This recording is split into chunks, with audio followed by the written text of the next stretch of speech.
kita akan belajar satu tema, siap menerima kejutan dari sorga. Saudara, kita akan belajar satu ayat yang sangat terkenal, yang sangat disukai semua orang, yang suka didengungkan, sehingga saya percaya bahwa semua orang Kristen menghafalkan ayat ini karena isinya dahsyat sekali, saudara. Yaitu 1 Korintus 2 ayat 9. Saya percaya semua orang suka sama ayat ini ya. Saudara, tapi kalau kita mau belajar dengan sungguh-sungguh ayat ini, maka kita akan mengalami terobosan demi terobosan. Ya. 1 Korintus 2 ayat 9 berkata, tetapi seperti ada tertulis, apa yang tidak pernah dilihat oleh mata dan tidak pernah didengar oleh telinga dan yang tidak pernah timbul di dalam hati manusia, semua yang disediakan Allah untuk mereka yang mengasihi Dia. Saudara, sungguh ayat ini menjadi ayat yang sangat terkenal.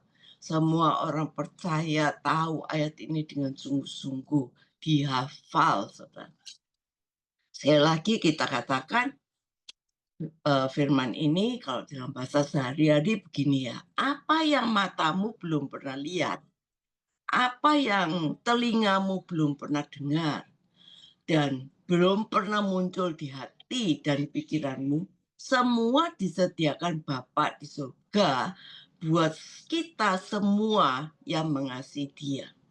Ini benar-benar satu kejutan, ya, satu surprise yang Tuhan sediakan dan diberikan kepada orang mengasihinya.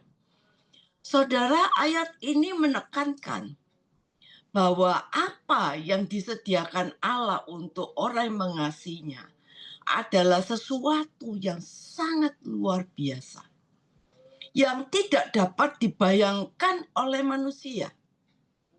Hikmat Allah penyediaannya begitu besar sehingga tidak dapat diukur, tidak bisa dijangkau dengan indera manusia, dengan mata kita, dengan telinga kita, dengan pikiran kita secara manusiawi. Kita tidak bisa menjangkaunya. Karena begitu luar biasa dan dahsyatnya. Satu kejutan, satu surprise yang Allah berikan kepada kita. Saudara, agar kita mengalami berkat dan penyertaannya yang melampaui segala pikiran kita, melampaui keterbatasan kita. Saudara, kita harus hidup di dalam ketaatan dan mengasihi Allah dengan sungguh-sungguh. Di dalam ayat 1 Korintus 2 ayat 9 ini menegaskan bahwa rencana dan anugerah Allah itu jauh melebihi dari apa yang kita lihat. Bahwa rencana Allah, anugerah Allah itu melebihi dari apa yang kita dengar, apa yang kita bayangkan, apa yang kita pikirkan. Ini janji Allah yang luar biasa, kebaikan Tuhan yang luar biasa. Satu kejutan, satu surprise yang tidak pernah kita bayangkan. Seumpama suatu ketika nanti di ibadah Natal di BMC New York ada hadiah yang diberikan. Siapa yang datang akan diberikan hadiah. Ada handphone ya, mungkin ada laptop. Saudara terima, terus ada salah satu saudara menerima. Maka saudara ini adalah satu surprise. Saudara tidak bayangkan kalau saudara hadir pada waktu Natal ini ada hadiah yang begitu saudara bawa pulang. Ini satu surprise, satu kejutan. Dan di dalam 1 Korintus 2 ayat 9, untuk menerima surprise ini, saudara, ada syaratnya. Yang pertama syaratnya yaitu bagi mereka yang mengasihi Dia. Kalau kita sungguh-sungguh mengasihi Dia dengan segenap hati kita, segenap jiwa kita, maka kita percaya Ini bagian surprise untuk menjadi bagian saudara. Allah menyediakan kebaikan ini bukan untuk semua orang. Tapi dijelaskan melainkan secara khusus bagi mereka yang mengasihi Dia. Artinya bagi mereka yang menempatkan kasihnya kepada Dia di atas segala-galanya. Bagi mereka yang menaruh hatinya di hati Tuhan. Syarat yang kedua, kita harus hidup di dalam ketaatan. Untuk dapat mengalami hal yang disediakan Allah, seseorang perlu hidup di dalam ketaatan kepadanya. Itu berarti kita harus memiliki satu komitmen untuk mengasihi Tuhan, mentaati firman-Nya, maka kita akan mengalami anugerah berkat yang luar biasa, yang jauh melampaui apa yang bisa kita pikirkan dan kita bayangkan. Sehingga kita akan mengalami secara nyata melalui kehidupan iman kita, bukan mengalami sekedar fantasi yang kita bayangkan, yang kita hafalkan ayat-ayat ini menjadi ayat emas, saudara, tapi tidak pernah terjadi di dalam kehidupan kita. Saudara tidak usah ragu, ya. Saudara, apapun yang terjadi dalam kehidupan saudara, sekalipun kita dalam keadaan terpuruk, saudara nggak perlu ragu. Saudara tetap percaya bahwa Allah itu sangat mengasihi kita. Saudara, ternyata kita ini punya Tuhan yang suka memberikan surprise atau kejutan. Dan kita ini model orang-orang yang senang ya menerima surprise. Saya juga senang kalau menerima surprise, menerima kejutan. Tuhan tahu kita semua suka ya dengan kejutan-kejutan dari surga. Sampai ayat ini tulis. Ada orang yang berkata, aduh, Bu Jem, saya nggak berani minta pingin apa-apa sama Tuhan, nggak berani. Nanti malah nggak disiapin Tuhan. Udah diam aja. Karena hanya yang belum kita dengar yang Tuhan siapin. Yang belum muncul dalam hati Tuhan siapin. Nanti yang kita minta malah nggak disiapin. Saudara, ayo kita tetap percaya. Efesus 3 ayat 20 berkata, bagi Dialah yang dapat melakukan jauh lebih banyak daripada yang kita doakan atau pikirkan. Seperti yang ternyata dari kuasa yang bekerja dalam kita. Saudara jangan khawatir, apa yang saudara minta, Tuhan itu bisa menjawab jauh lebih daripada yang kita doakan. Seperti ini ada kaitan antara 1 Korintus 2 ayat 9 dan Efesus 3 ayat 20. Tuhan menjawab lebih dari yang kita doakan. Saudara, bukannya saudara ayat 1 Korintus 2 ayat 9, Efesus 3 20 ini bisa sungguh-sungguh terjadi dalam hidup kita. Apa yang harus kita buat supaya ayat ini bukan cuma jadi ayat hafalan yang indah ya dan tidak kita nikmati, tapi betul-betul terjadi dalam hidup kita. Saudara, bukannya kita cuma nunggu aja ya dengan do nothing ya. Kita harus kita sepertinya menunggu surprise yang dari Tuhan supaya ayat ini terjadi. Coba kita lihat beberapa contoh dalam Alkitab. Kalau saudara baca di dalam 1 Raja-Raja 3, di situ kita melihat satu cerita yang sangat terkenal sekali, yaitu Salomo. Dikatakan bahwa Salomo ini menunjukkan kasihnya kepada Tuhan. Saudara baca nanti 1 Raja-Raja 3, ayat 3 dan seterusnya. Salomo ini menunjukkan kasihnya kepada Tuhan dengan hidup menurut ketetapan Daud ayahnya. Hanya ia mempersembahkan korban sembelihan dan ukupan di bukit-bukit pengorbanan. Saudara, kita lihat bahwa pada suatu hari Salomo ini pergi ke Gibeon untuk mempersembahkan korban. Sebab disitulah bukit pengorbanan yang paling besar. Saudara, berapa yang dipersembahkan? 1000 ekor korban. 1000 ekor korban bakaran dipersembahkan Salomo di Mezbah itu. Saudara, pada waktu itu Tuhan terkejut dengan apa yang dipersembahkan Salomo. 1000 ekor korban. Dan pada waktu itu di Gibeon itu Tuhan menampakkan diri pada Salomo pada satu malam, yaitu pada malam hari dalam mimpi. Tuhan berfirman, Salomo, minta apa yang hendak kuberikan kepadamu. Lalu Salomo berkata, engkau sudah menunjukkan kasih setiamu yang besar pada ayahku Daud. Sebab dia hidup di hadapan dengan setia, benar, jujur. Engkau sudah menjamin kepada kasih setia besar, memberikan kepada seorang anak yang duduk di takhtamu seperti pada hari ini. Maka sekarang Tuhan, engkau yang mengangkat hambamu ini menjadi raja menggantikan Daud ayahku. Sekalipun aku masih sangat muda dan belum berpengalaman. Demikianlah hambamu ini berada di tengah-tengah umatmu yang kau pilih. Satu umat yang besar, yang tidak terhitung, tidak terkira banyaknya Tuhan. Maka berikan pada hambamu hati yang paham menimbang perkara untuk menghakimi umatmu.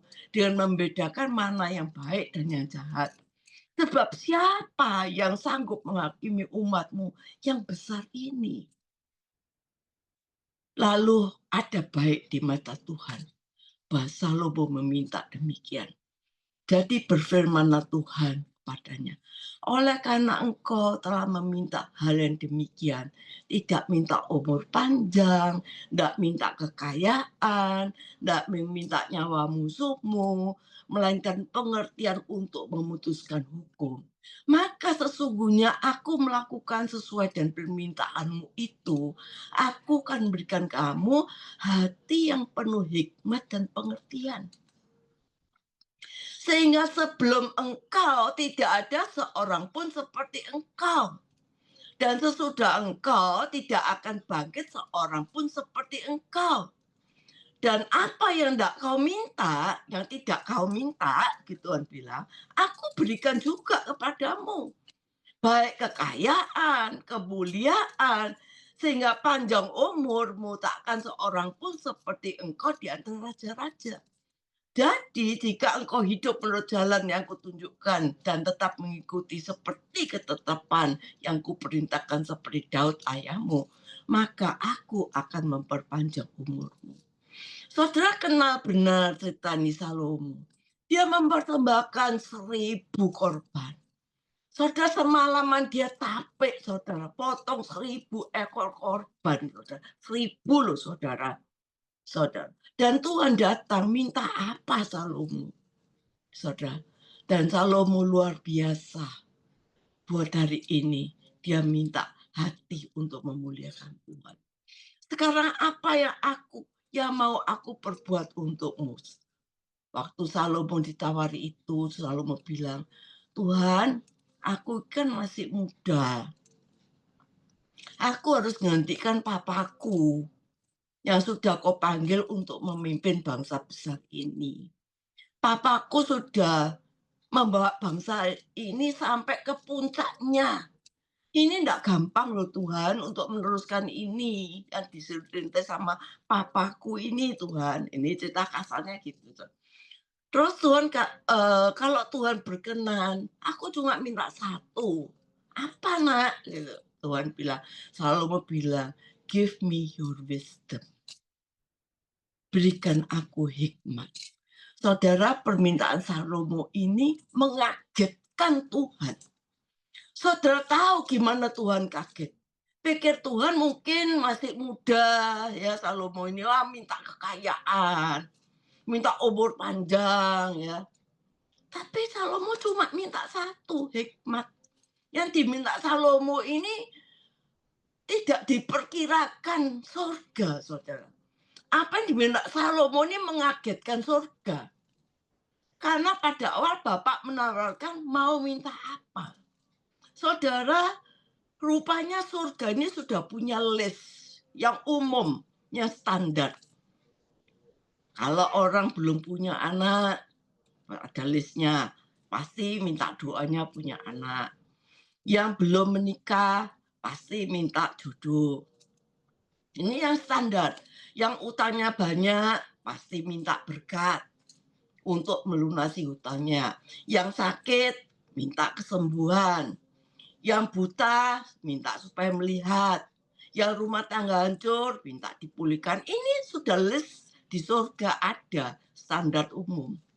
Saudara, Matius 6 berkata, sebelum kamu minta, Bapa di surga tahu apa yang kita minta. Karena sudah ada listnya. Sebelum kita minta, Bapa di surga sudah tahu apa yang kau minta. Karena sudah ada listnya semua. Tapi permintaan Salomo ini, saudara, nggak ada listnya. Mengagetkan surga, saudara. Saudara, di dalam perjanjian baru, ada juga orang ditantang Tuhan. Tuhan Yesus juga tanya, apa yang aku mau perbuat bagimu? Saudara, yaitu pengemis yang buta di pinggir jalan kota Yeriko. Teriak-teriak. Ya, Yesus belum lewat, semua orang berisik. Ya, suruh diam orang ini. Tapi waktu Yesus tiba, Yesus bilang sama muridnya, panggil itu pengemis. Dan Yesus berkata, apa yang kau mau aku perbuat bagimu? Yesus juga tanya. Ini orang kedua setelah Salomo, saudara, yang ditanya sama Tuhan. Yang pertama Salomo, raja, konglomerat yang luar biasa. Tuhan tanya minta apa. Dan yang kedua orang melarat. Yang satu konglomerat, yang satu melarat. Pengemis cacat, buta lagi. Mau minta apa? Saudara, ternyata surga sudah punya listnya. Pengemis buta ini tentu saja mintanya uang, sedekah, yaitu sudah ada listnya. Tapi saudara, kita lihat bahwa pengemis ini mintanya bukan itu. Rabuni aku, supaya aku bisa melihat. Kenapa dia minta itu? Dia tidak minta sedekah. Rabuni aku, supaya aku bisa melihat. Saudara, bahwa apa yang bisa dia lihat, itu yang akan membawa dia dampak yang luar biasa. Saudara, kita lihat Salomo minta dia menjadi satu orang yang extraordinary person. Tidak mau menjadi orang standar.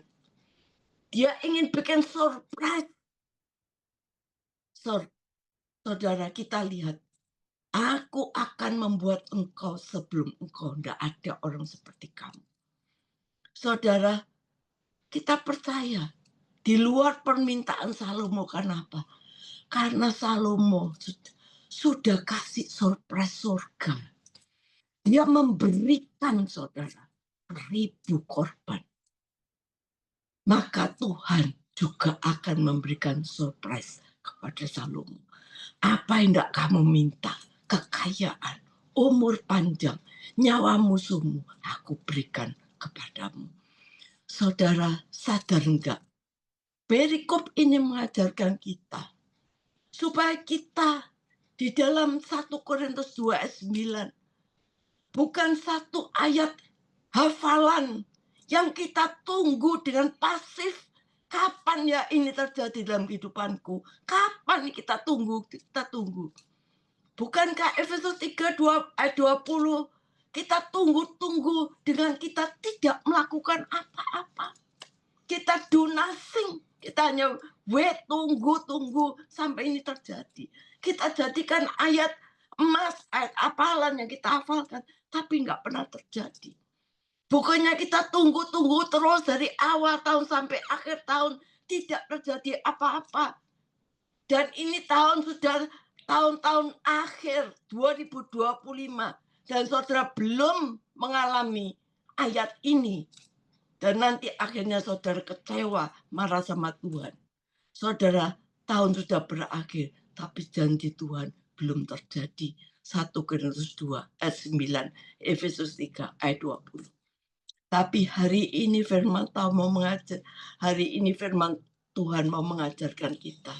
Supaya ayat ini bukan cuma kita nunggu dengan diam, dengan tidak melakukan apa-apa, tapi kita harus juga mengirimkan surprise buat sorga. Mungkin saudara tanya, bagaimana cara kita mengirimkan surprise pada surga? Lewat keputusan kita, lewat sikap kita, lewat respon kita, lewat decision kita, lewat pilihan kita. Apapun yang kita bisa buat, apapun yang kita bisa persembahkan buat surga, ayo kita kirim surprise buat surga. Jangan menunggu datangnya surprise dan kita tunggu dengan kita do nothing. Tapi kebenaran ini mengajarkan kita supaya ayat-ayat ini bukan cuma enak dibaca, supaya ayat ini bukan enak kita hafalkan, tetapi kita mulai mengerti ada bagian kita dan ada bagiannya Tuhan. Kita mau bikin kaget surga dengan pilihan dan keputusan kita. Kita lihat Sadrak, Mesak, Abednego. Bukankah mereka juga bikin surprise buat surga dengan keputusan yang berkata, Tuanku Raja, kalau Tuhan yang saya sembah gagal membatalkan api dan saya harus masuk dapur api dan kami siap mati. Tetapi kalau seandainya Tuhan tidak lakukan ini, Tuhan tidak gagalkan ini, tetapi kami tetap menyembah Engkau. Kami tetap mengasihi Tuhan. Wah, saudara, surga gempar. Yang lain orang bicara, aku mau setia kalau Tuhan lembut hati aku. Aku mau setia walaupun ada kata-kata. Tapi ini Sadrak, Mesak, Abednego. Kalau Tuhan tetap tidak gagalkan api ini, tetap aku menyembah Engkau. Tetap aku mengasihi Engkau. Maka apa yang tidak pernah dia dengar, apa yang tidak pernah timbul dalam hati, diberikan oleh Tuhan kepada orang yang mengasihi dia. Sadrak, Mesak, Abednego dengan keputusannya, dengan responnya, dengan sikapnya sangat menggetarkan surga. Oleh karena itu Tuhan membebaskan, menyelamatkan dia. Dikatakan tidak ada kebakaran, rambut di kepalanya tidak terbakar, bahkan dia menari-nari di dalam api itu. Saudara, kalau Tuhan nggak berbuat itu, saudara, dia akan tetap cinta Tuhan. Saudara, nyemplunglah dia dalam api, tapi dia menari-nari, rambutnya tidak terbakar. Saudara, jangan cuma nunggu. Tahun ini kita mau ambil keputusan, bikin surprise buat surga. Dengan semua yang terjadi dalam kehidupan kita. Semua yang lewat pilihan, lewat keputusan kita, lewat sikap kita, lewat perilaku kita, lewat respon kita. Ayo kita mau menggetarkan surga. Sampai malaikat berkata, ini yang dibuat dan ini yang diminta. Tidak ada listnya di daftar di surga. Permintaan kita bukan standar, saudara. Ini yang dikatakan dalam Matius 6 ayat 8. Kalau belum kamu minta, belum kamu doakan, surga sudah mengerti. Saudara, karena sudah ada listnya. Saudara, berikan yang terbaik. Saudara, saya akan menyaksikan bagaimana 1 Korintus 2 ayat 9 ini sering terjadi dalam kehidupan saya. Salah satu saya saksikan pada waktu kemah pujian, ya, itu mengadakan pembangunan kemah pujian, ya, di Duku Kupang. Waktu itu semua orang menyumbang, saudara. Ada mengundang listrik, bahwa dikatakan akulah terang dunia. Saya ingat Pak Alex Abraham menyumbangkan atap, ya, ada menyumbangkan lantai, marmer semua, saudara. Tapi pada waktu itu suami saya baru bertobat dan hidup kami dalam keadaan di titik yang terendah, terpuruk. Kami tidak punya apa-apa lagi. Sampai akhirnya saya jual mobil saya untuk menyelesaikan segala sesuatu, sisa 600.000. Saudara. Saat itu betul-betul kami dalam keadaan titik yang terendah. Saudara, suami saya katakan, sudah, kita mau nyumbang apa untuk rumah Tuhan? Sudah, yang paling kecil apa? Pintu, saudara. Saya tanya, berapa harga pintunya untuk kemah pujian yang terbaik, lebar, dari kayu jati yang paling tebal, saudara. Dan itu pintunya besar, lebar. Dikatakan 600.000. Saya berikan semua apa yang saya punya untuk rumah Tuhan. Dengan catatan, saya tanya, nanti kalau kita pergi naik apa? Sudah, naik bemo aja, kata suami saya. Ya sudah, saya damai, senang karena saya memberikan satu keputusan, memberikan yang terbaik untuk Tuhan. Tetapi saudara, Tuhan itu tidak pernah berhutang. Apa yang kita pikirkan nanti naik bemo tidak terjadi. Saudara. Ada orang yang kirim mobil, saudara, yang bisa kita pakai. Dan melewati mobil itu, suami saya melakukan satu pekerjaan melalui asuransi.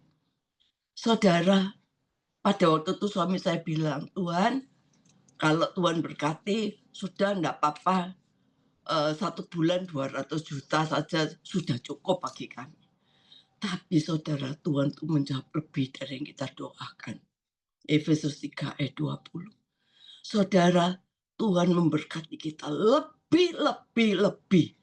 Dan pada 3 bulan sesudah itu, saudara, saya bisa membangun rumah saya dan mengganti semua pintu dari garasi, ujung ruang tamu, sampai pintu-pintu kamar, semuanya Tuhan bisa ganti dengan kayu jati yang tebal dan terbaik. Saudara, ternyata Tuhan tidak punya utang. Saya tidak pernah terpikirkan kalau rumah saya ini bakal dibangun dan diberi kayu jati yang terbaik. Tidak pernah terpikirkan. Tapi itu yang diberikan Tuhan bagi orang yang mengasihi Dia. Saudara, ayo ambil keputusan. Satu kunci, seperti yang tertulis. Apa yang tidak pernah kita dengar, apa yang tidak pernah kita timbul dalam hati, apa yang tidak dilihat oleh mata, Tuhan sediakan bagi mereka yang mengasihi Dia. Ayat ini menunjukkan bahwa Allah sanggup mempersiapkan hal-hal yang sangat luar biasa bagi orang yang mengasihi Dia. Jauh melebihi apa yang dapat kita jangkau dengan indera manusia dan pikiran manusia. Saudara, jangan terpaku dengan keterbatasanmu. Jangan terpaku dengan keterbatasan manusiawimu. Percaya pada kuasa Allah. Percaya, saudara. Kita percaya bahwa ayat ini bisa terjadi dalam kehidupan kita. Ini bukan ayat sekedar fantasi.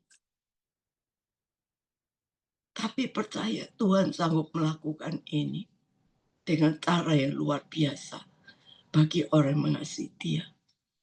Saudara, untuk mendapatkan ayat ini sekali lagi, bukan kita dengan tinggal diam, bukan kita dengan donating, tetapi lakukan, persembahkan apa? Melalui pikiran kita, kehidupan kita, berikan yang terbaik bagi Tuhan. Maka Tuhan akan memberikan yang terbaik bagi kita. Amin. Kita akan berdoa. Tuhan, pagi hari ini kami mau apa yang terjadi di dalam kehidupan kami, Tuhan.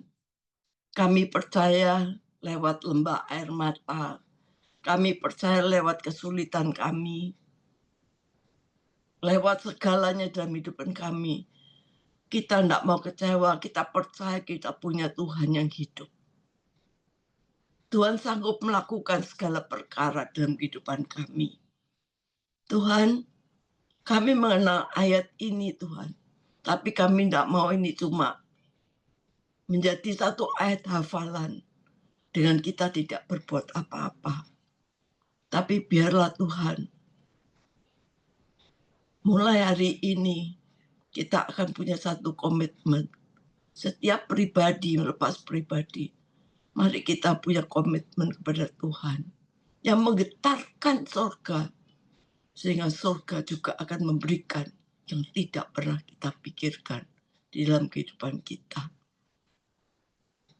Mari saudara, pagi hari ini, biarlah kita mau belajar bahwa ada bagian kita dan ada bagiannya Tuhan. Biarlah kita melakukan yang terbaik. Kita mengasihi Tuhan dengan sungguh-sungguh segenap hati kita.